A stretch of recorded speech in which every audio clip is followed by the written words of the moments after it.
backwards these days. Well, God, I did it in the first 10 minutes of my game, but so I played that first game, I remember that. The other part of my career I remember was I missed 3 years, so 85, 86, 87, I only played about 20 games, which is really the primary thing. I had knee reconstruction, I then did my patella in 86, and then I had stress fractures and busted feet, torn tendons in the arches of my feet in 87.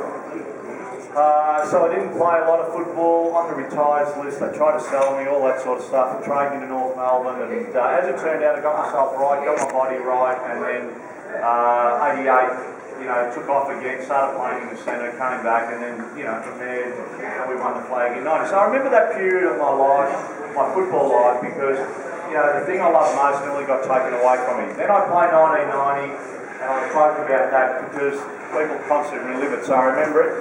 And unfortunately, the other part I remember most about my career is the day they told me my career was now over, which is never nice. And the sad part about football, and I say to people, you don't have the luxury to plan your retirement. And I know even in everyday life it's hard to, you can say, look, at 55, 60 I'm going to retire, as long as you've kept your job, and we know that's a bit harder these days. But football is a bit more brutal in the sense that you're still a young man. I was lucky, I played a lot of years, missed a lot of football, but I played a lot of years. But the average life is about 4 or 5 years.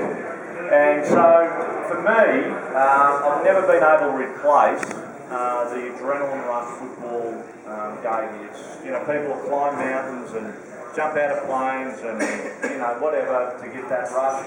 For me, it was playing football, running out, doing what I did. It came without thinking. It was a thing that was embedded in me. So it was just a natural thing. So when I retired at 32, I'm sounding very dramatic here. I don't have the skills to go off and be a tradie or do that. I mean, I could have, but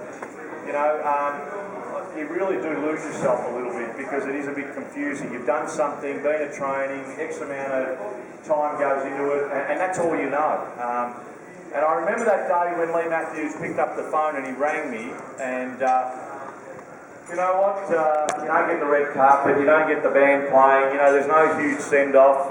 He said, mate, can I come and see you? And I knew what was coming, and I said, oh, look, and I'm thinking to myself, do I really need this? Maybe he just tells me over the phone. He goes, nah. I said to him, I said to him, mate, I think I know what you're going to say, and why don't we just do it over the phone? He goes, no, I want to come and see you. And I said, oh, okay. So he came out to work, and it was about 10 o'clock in the morning, and I got in to work early, and he just sat down and just said, look, I've always said when the time's up, why I'm here, I've always said when the time's up, I'll sort of come calling, and for everyone, unfortunately you get to that stage of a career and a lot of things in your life. So I reckon he just said, look, I've got to let you go, there's no room on the list for you, and it's so surreal. I don't want to liken it to death, because I wouldn't do that, but it is in a sense, I can't, it's very hard to describe and think, thing you did all your life, at that club, all that sort of thing that's taken away. And I thought it was a bit of a dream, but you know what? The talk I had with him went for about 3 minutes, and then he just stood up, shook my hand, turned around and walked off. And I remember I was in a real daze, not knowing what to do, and I sat there for, I reckon, 3 hours. I remember going home to my wife and telling her, I didn't tell her on the phone, so it was sort of, hard to sort of sink in. But really quickly, so I went home and sat there, but really quickly, the day before, Collingwood, I was doing extra training, and I was living in Northcote, which was about 5k from Collingwood, 5-6k. So this day, this afternoon, the day before I got sacked, I actually ran to training, did some weights, and then ran home. So, it was about 10-12k run. And I was trying to lose another couple of kilos to get down to the weight where I needed to be. And I always presented myself ready to go and all that sort of stuff, but there was a bit of fine-tuning.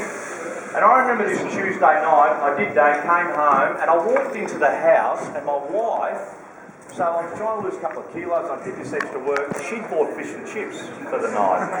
And you know what it's like when you walk into the house and you can smell the fish and chips. Now I'm hungry, hadn't eaten a lot through the day, had my fruit and all that sort of stuff, so I was trying to just peel back these extra kilos. Walk in, there's these fish and chips, I'm thinking, oh no. She goes, oh, you know, for the kids, and Kim, her sister, was coming over, I said, all right. So I had my can of tuna or whatever I had, you know, sort of a bit of a tuna salad. And I was starving and I was bloody, you know, biting my bloody fingers. The next day when they sacked me, when I came home, I'm sitting there, and it was about 2 o'clock, and I'd been sitting there for about an hour, and I'm just looking at this blank TV, and I'm sort of thinking, what am I going to do tomorrow? What do I do for a job? You know, how do I pay my bills? You know, all that sort of stuff. And I remember Cole coming over, and she rubbed me on the thing. She goes, geez, you're really down. You okay? You know, like, you know, can I do anything? And I said, she goes, you alright? And I said, yeah, I should have eaten those bloody fish and chips last night. The only thing I thought about was the fish and chips. But look, it's been a great ride. You know, I've had, you know, as I said, I remember a lot about it. And quite honestly, I could be up here for 2 hours talking about my time at Collingwood and everything that went on. But I'm going to leave that for you. You know, we've got some questions and answers to sort of go through. But look, as I started off by saying with this, I played there, I've been out of the game 20 years, I played there for 17, you know, as a young boy that got there, that lived the dreams. One game would have been enough. I was lucky to play 250, and, you know, and that's why I love